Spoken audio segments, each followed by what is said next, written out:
tiesą. Užkybo ant saldžios braškės, bet tos braškės kvapas tikrai neatrodo toks saldus, jisai toksai ganėtinai žuvinis. Sistemėlę naudoju su gumele.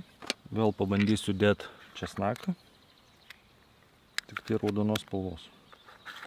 Morkvinės tokios. Užmaunam peletę. Štai taip. Imame moldą.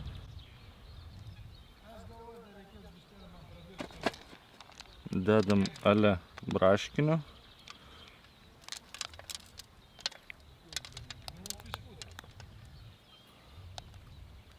Ištraukime, gauname gražią.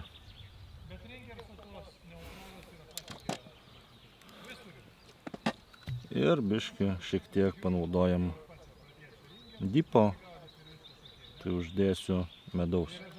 Jisai paskleidžia tokį debesėlį,